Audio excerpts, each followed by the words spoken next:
Morning. I'm so happy to be with you today. It is a beautiful day here in Las Vegas. The winds are still kind of there, but yesterday they were extreme, and I'm not thinking they are so much today. But let me know who you are and where you're from. I'm looking forward to chatting with you today, and I want you guys to have some real input this morning. So I want to just see as people get on and say hello. And Facebook has certain restrictions that they won't show me your name unless you put it in, uh, unless you copy this particular link. So I'm putting the link right here in the, um, there it is, right there in the chat box. So you should be able to see that. And if you haven't done so, you don't have to do it every time. So you can just do it when, uh, if it's your first time, to give permission for your name to be seen, because otherwise when you make a comment it just shows Facebook user, and that could be anybody, right? So, oh, Emmylou, good morning, and Lisa, good morning. Glad you both are here. So I am going to be doing the show by myself this morning. So we're going to just real have, kind of these heart to hearts when I'm on by myself. Not that we're not, heart to heart when we're all together, but it seems a little bit different when I'm on here by myself. Jennifer was literally on here 5 minutes ago, and somebody walked in her office, and so she kind of had to go because that is her job. So we know we have a very, very flexible uh, group here on Tuesday mornings. And Emmylou is a new friend of mine from our neighborhood, Happy Neighborhood Project. I call it the Happy Network because it's easier to say. So I'm really glad that you're here, Emmylou. And she will be joining us on the show when, as soon as I get the calendar out and we have a chance to connect our calendar. So I'm looking forward to that. All right, anybody else out there? So as you come on, just put who you are. And like I said, I can see Lisa and Emmylou. So they both click that little link and where you are. So Lisa, I know, of course, and y'all know, is out here in Las Vegas. And Emmylou, you're in Kansas City, right? Oh, yeah, I am looking forward to that.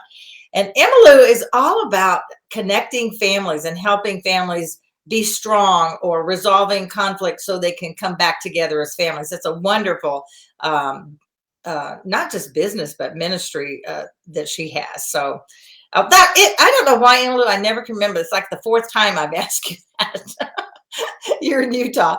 So thank you for my, I tell y'all sometimes I think about a 5 second memory, whatever that is. And I should quit saying that, right? Because, I talk to you guys about what you think about, you bring about. So the more I say I've got a 5 second memory, it's telling myself to only have a 5 second memory. So that's done.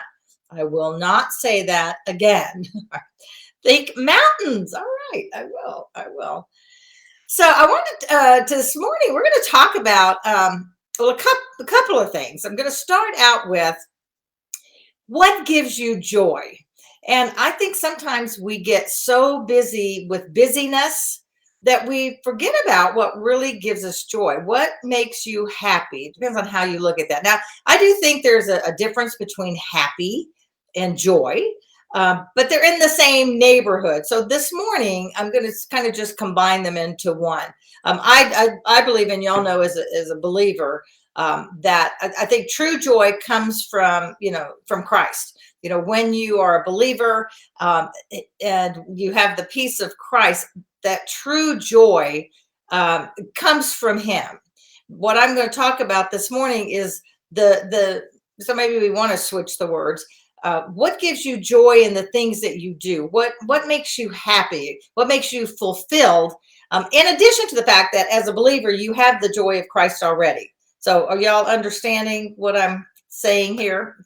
And hey, good morning, Karen. Nice to see you again. So the thing about that is, I think so long as I said, good, thank you, Lisa, serving or ministering to others. That thing that you do, that when you do it, you say, man, this is my home. This is my home. This is what I was made for. This is what I was designed for. This is what God put me on this earth for. So that thing that just it doesn't mean that it's not tiring, okay? But you're joyful in the business of it, of the, so if you're with Lisa serving and ministering to others, when you're doing that, yes, you can get tired, but you still have that joy and that confidence in yourself of knowing that you're doing the thing that you love. That's pretty good, Kathy. 22 degrees on 2/22/22. Oh my gosh. I hadn't even looked at the calendar to realize that that's what the day looked like today. It's like, oh my gosh. Yeah, Alicia said she was out in shorts with Henry yesterday, out in shorts playing outside, and now you are 22 degrees. Kind of crazy. Um, so thinking about it, if you have a piece of paper or something, beside you, I'm a real paper person, and I'm making lots of changes onto the computer. I'm doing my calendar now all on the computer, which is a huge step. It's taken me about 3 years to get to this point. So I don't have a paper calendar at all, which is a big step. Yay. So I have many of y'all know, I have my spiral notebook where I keep everything, every note, to make sure if I need to find a phone number. And I've even gone back to several years past where I knew I talked to somebody and I wanted that information, so I can just go back to my spirals. So if you don't use a spiral yet, that's not the training or the thought for the day, but just that's a little extra on the side. So as we're thinking about the thing that gives you joy, so if you have something to write down, you could, if you can't think of it just right off, chances are several things are coming to your mind. So, for instance, for me, I love being with my kids. It makes me happy to be able to be with my kids and play with Henry and August Rain and watch little Kelly. I don't get to do it very often because they're in Kansas City and I'm here. But that does make me happy. It really does. It's a joyful thing. But what is something that you do that gives you joy? So I'm kind of peeling back the onion here a little bit, trying to be a little bit more specific in the things that we're looking at. So Jennifer's not on, but I know that one of the things that gives her joy, makes her happy, is when she's taking pictures. So she's a photographer, and when she's out taking pictures of the flowers or the new things in bloom or whatever it might be, that fills her heart. That's the thing that she loves doing, and she's got a full-time job. That's not her job. That is her hobby. But it gives her such pleasure to do that and to see the beauty in things and be able to capture that. Emma, teaching brings me joy. That's great. That is awesome. So you're obviously right where you need to be, right? And I think when we begin to realize that, there's a difference between, going to a job, doing your job and earning your money and paying your bills. Now that's all good. I mean, then that's what we have, that's how we live in this world, is that, money is the exchange that we use. It's the value that we use. So, but many times people are out there doing jobs, doing things that they don't enjoy because they have to pay the bills. So what I want to encourage y'all is to really begin to look at what makes you happy, what gives you joy, because if you haven't found that thing in your that thing to do, let's say as your business or and it doesn't even have to be something that you get paid for by any means. It doesn't mean that, because very often you're doing one thing over here because that's where your life is, and you haven't been able to make that shift from, let's say, doing this job, which in Mary Kay we used to call the JOB, because many people were trying to get out of the JOB to get to do what they really wanted to do. And I think a lot of times when people get close to retirement, it's not really, that's such an old, outdated word. I don't think it means what it used to mean at all.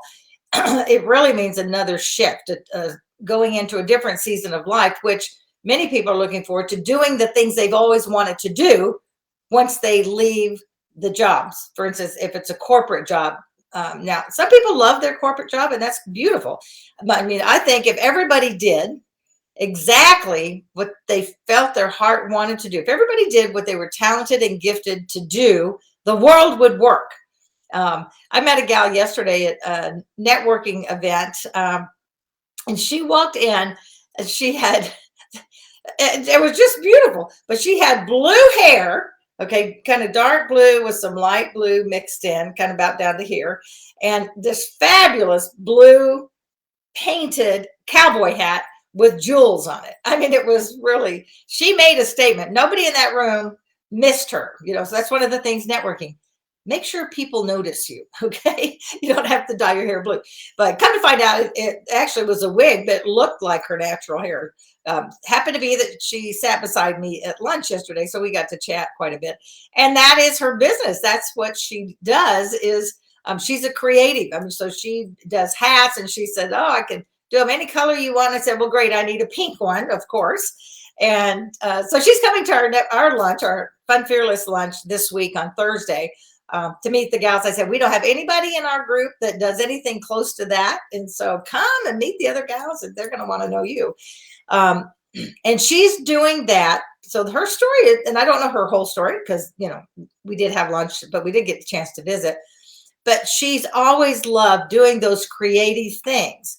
And during the pandemic, and that's where this is some of the blessings that have happened, I think, from the whole pandemic thing, is that during the pandemic, she began to do more of her creative side and realized that she, could make a business out of it. So now she is doing her passion. She's artistic. She makes plaques. She does top hats. So she does some really, really cool stuff. And it's what that's who she is as an artist. And now she's doing it. She's made that her job. So she's now an entrepreneur and doing that as her job. So I think very often, and I know when I coach women, oftentimes as they're searching to find what I call their wow factor, while they're searching to find that, they're already doing in their life something that relates to that. Because if that's part of who you are, you can't not do it. Does that make sense? It's that thing that you just can't not do. I'm going to use Kathy as an example. Kathy is an encourager, as you all know. Anybody who knows her knows that she's an encourager. She can't not encourage somebody, right? And so as she goes along, her gifting is so in there. And so it's really cool. So if you look at yourself and begin to think, so if you've kind of been wavering, wondering, like what's next for me, or what's my next step? What does God have for me? I would say begin to do a little bit of introspection and look at your life and say, okay, what is it? If I could just get up in the morning and do the thing I really, really wanted to do, what would that be? And sometimes it's a little harder to see. Sometimes you have to dig a little bit. Sometimes you even have to reach out because, and that's part of what I've done over these last years is just work with women, trying to help them to see that, because also as an encourager, I can't not see it. It's just one of those things, that a gift that God's given me, that I can see the blessing. I can see the potential. I can see the gifts very often that God's given you to help you to begin to see that. So I hope that makes sense. Let's look over here and say, Audrey, hi there. Nice to see you. I've talked to 2 or 3 people lately who are miserable in their jobs. Oh my gosh, you are so right. There are so many that haven't been able to make that switch. And part of it truly is that in some cases, they haven't figured out what it is. And so it's hard to leave the security of what you have if you're not really sure where you want to go. And sometimes, y'all, it takes some preparation time. I talked to a lady yesterday, and her gifting is for corporate executives that are wanting to make some of those shifts, but they don't know how. So she begins to work with them on how to, setting up a 3 or 5 year plan to make that happen. And very often, once you do start making that plan, it happens earlier than you think, because once your mind gets into that gear, that goes back to that, what you think about, you bring about. So once your mind gets into that place of that preparation to do what you really, really want to do, like, first of all, your heart gets really into it, right? So your heart wants it. And, that's when I think we begin to open up to what God has for us. Because, when you have those desires in your heart, y'all have heard me say 100 times, it's not just there by accident. Those desires in your heart are what God has planted in there.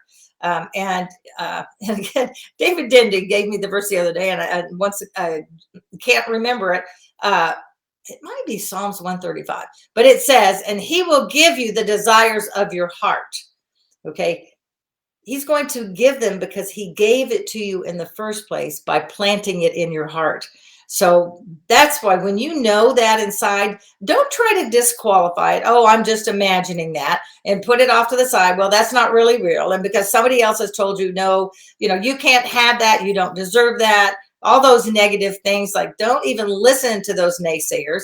Listen to what's in your heart, because when you begin to move forward to that desire that's in your heart, then your mind opens up and you begin to, sometimes all it takes is making a phone call towards the area you want to go in. And I'll use, for instance, if you want to go back to school, maybe you always wanted your degree and you didn't get it when you were younger, and it's always been in your heart that you really want that. Or maybe you want a different kind of an education thing, because now where you are in your life, you need different skills or different tools. So sometimes just the beginning, writing down 2 or 3 things, what is the first step you could take, and go take that first step. Call the community college and find out what does it take to start a class. You wanted to, I tend to go back to the same examples because I've known people that have done this. I have a great friend, and I wrote about it in the book, who was in a bad marriage. It took her a number of years to, it was very emotionally abusive, and it took her many years to get out of that and to save herself, really.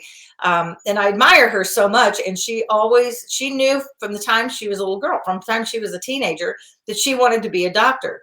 And her parents basically said, and her mother in particular, no, men have those kind of jobs. You just find a husband.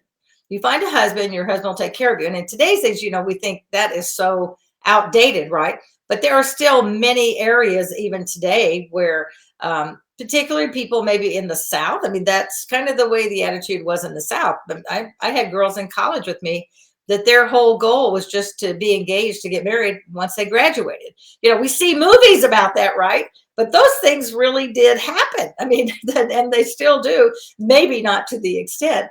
So it took her years to do that. And, I think she was 49 when she registered and started her first classes towards becoming a doctor. She now has her own practice, and I'm just so proud of her. She's one of these people that God just put in my life. She kind of saved me. When we lived in Chicago, we moved to Chicago when the kids were really small. And I went into probably the closest thing to depression that I'd ever known. And she was my next door neighbor. It was awesome. So she was there for me, and we went to Bible studies together, and was really able to help me get through that really hard time that we were there. So what is the thing? I'm back to you. So anybody else want to put, yes, Emily, you're right. They were going for their MRS degree, and I know it sounds kind of crazy in today's world, knowing how women have made such changes, but there still is a lot of that mindset there. When I went to college, my mother, was like, okay, she was happy I was going to college, but, I needed to get a business degree so I could be a secretary, or a teacher. Those were like the 2 main things that women could do at that time.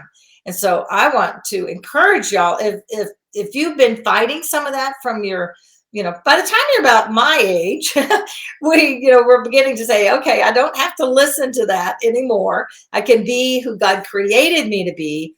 I can shine from him, so it's his light that shines through us. So when we step in that direction of the gifting that he's given to us, if you find your joy, if you find your joy spot or your happy spot, the thing that we all know that we know inside something. I know that, that I'm to share joy. Part of my, I guess it actually not just part of my calling, it's my calling to share the love of Christ with other people and to touch women's lives, uplift them, give them their voice, and let them know they have a choice. That's what my passion is. And Kathy did a great thing on our words of wisdom on Fun Fearless this week. And I haven't responded to it yet, Kathy, but I've been thinking about it because I love it. You did such a great job. About really, again, it's in this same uh, conversation that we're having. But when you find that joy, then it makes you happy to get up in the mornings. You want to get up and you want to share with other people, and that it, it, again, you can be tired, because sometimes it takes energy to do the things that all of us do.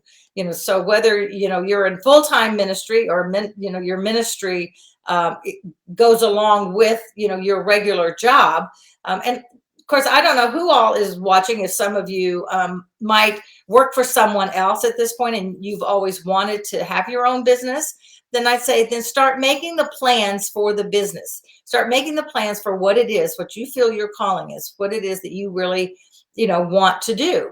Because once you start doing that, your mind, and Lynn Franklin would be the one to tell us how the neurons are firing and going back and forth, as the neuroscientist.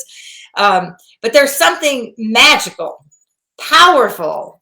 It's God is helping you get to that place when you find what it is you want to do. And sometimes, y'all, it's doing the steps, and the next 2 or 3 steps may not be the thing that actually puts you where you want to be, but it giving you the vision for what's next, and believing that you deserve that. You deserve to live in a place of joy. You deserve to have that abundance, because that is abundance in your life. Oh, that's good, Lisa. Joy happens when your soul resonates at a heavenly frequency. And yeah, that's beautiful. Because when God has this stuff for us and he created us for that, I'm going to go back to, and I think it's John 10:10. Y'all can correct me if that's not exactly right. When Jesus says, I've come that you might have life and have it in abundance, that's what he's talking about. And yes, can it be financial? Yes, of course, because God's, he's the giver of all good gifts. But sometimes it's the joy and the peace and the relationships. Those are the things. That's the abundance that we want in our life, right? We want love. We need love. We have the love of Christ, but we need love of people around us, of in our families.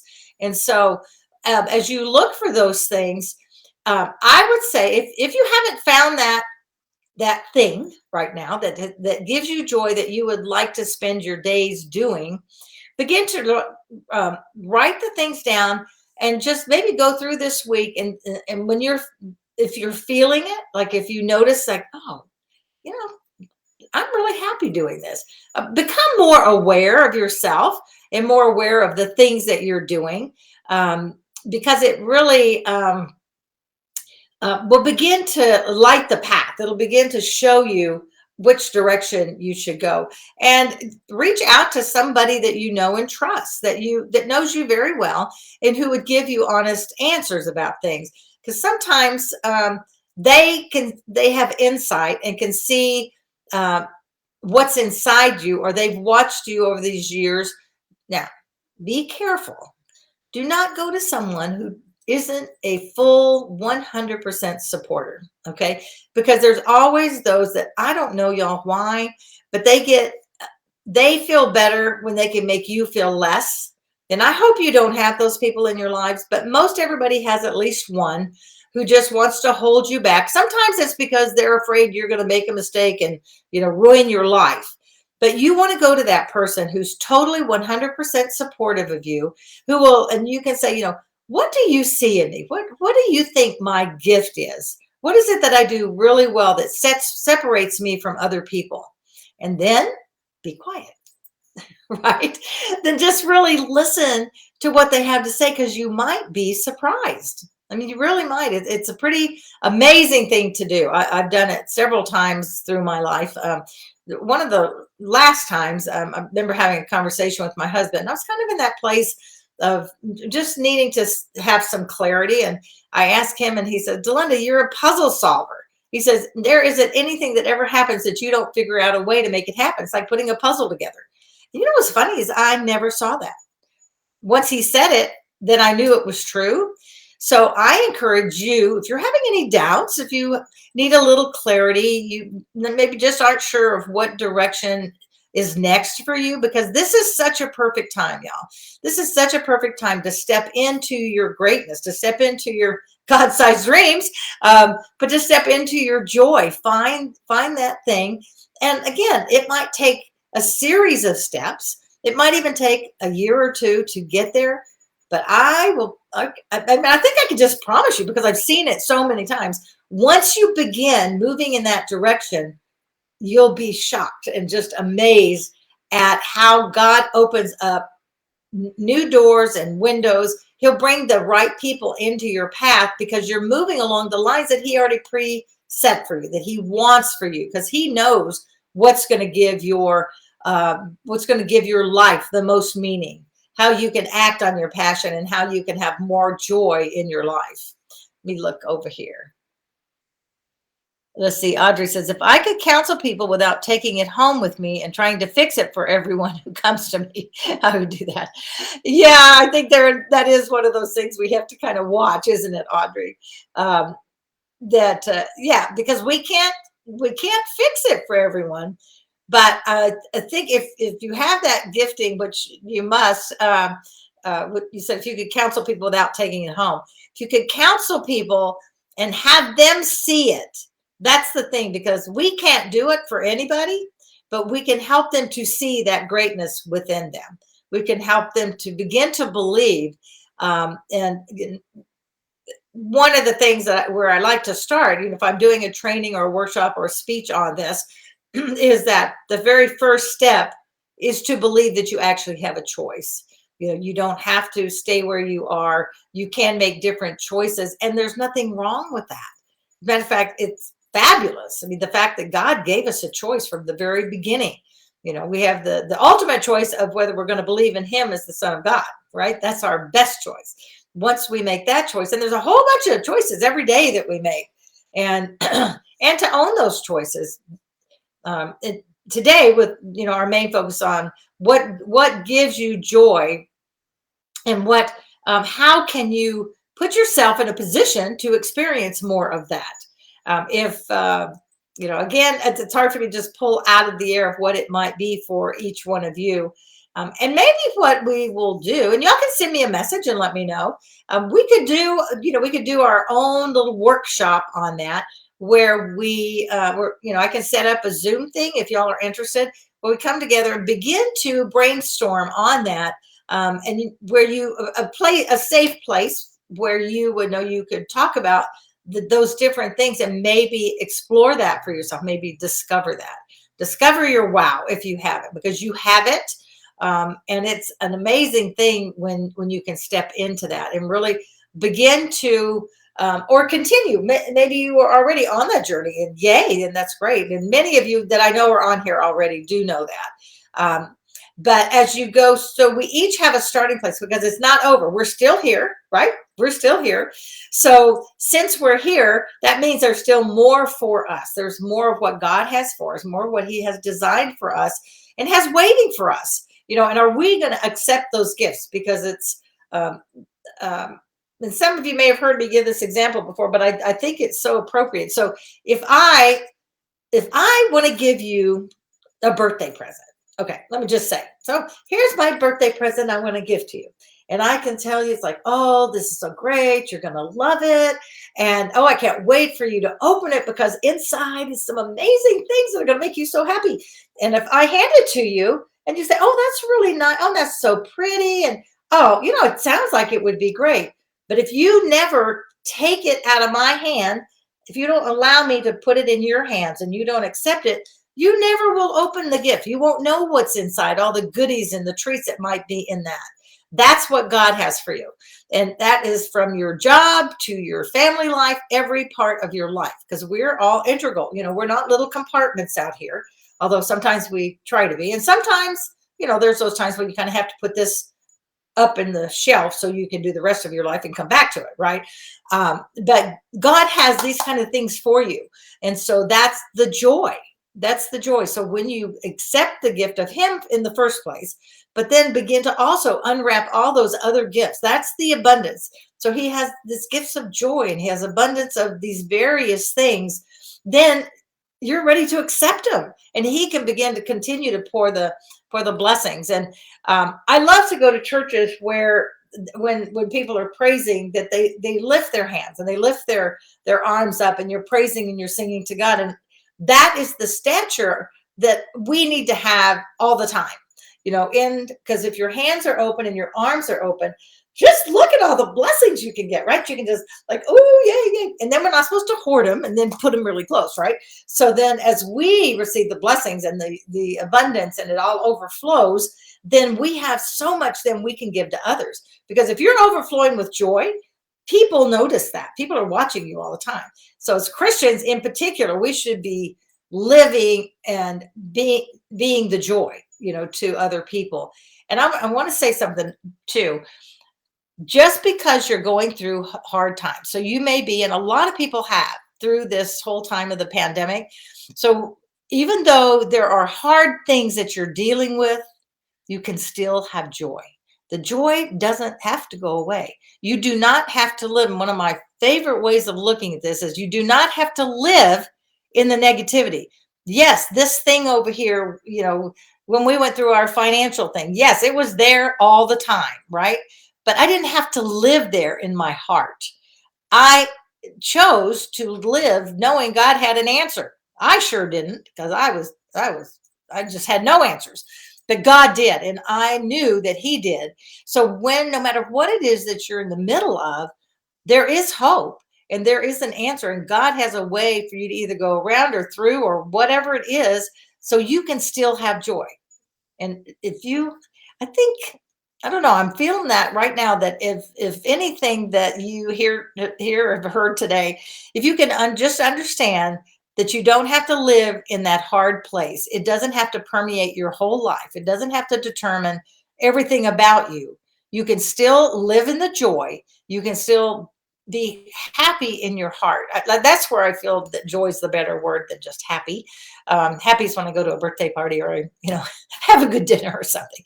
Okay, so does that make sense, y'all? So anyway, I want you to live in joy. I want you to find the thing that makes your heart joyful, the thing that makes your heart happy, and then spend as much time there as you can. Begin to live in the joy with all the other things that you do, and begin to make the changes in your life. If there's change you need to make or want to make, do it. Just take one step, because I really believe once you take the one step, the next one will come and the next one will come.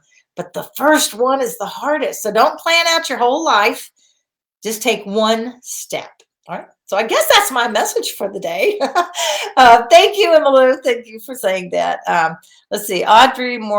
Lisa is saying in here, Audrey Moran, it's an illusion we fix anyone. So we're just the mouthpiece and instrument for Christ who fixes us. Amen on that. That is so true. So anyway, thank you guys. Any last comments anybody wants to make before we go? We're at the top of the hour as always. It just goes so fast. I so appreciate you as we're continuing to walk in our 5th year of this Tuesday morning show. I will be I'm talking to several people about coming in as guests on the show. And next week, Dr. Laura is going to be talking about different kinds of foods. And she's actually doing this in a response to me. It's like, okay, I need you to talk to me about some of these foods and how they work in your body. So we're going to be talking about healthy foods and that stuff. So thank you. Thanks, Lisa. I appreciate that. And Emmylou, come on back, because we're so happy to have you. All right, everybody. Remember that life is not a matter of chance. It is a matter of choice. So choose joy, okay? Choose joy. Step into your greatness. And God has so much waiting for you when you're just willing to make that first step. Okay, bye, everybody. Love ya. Bye.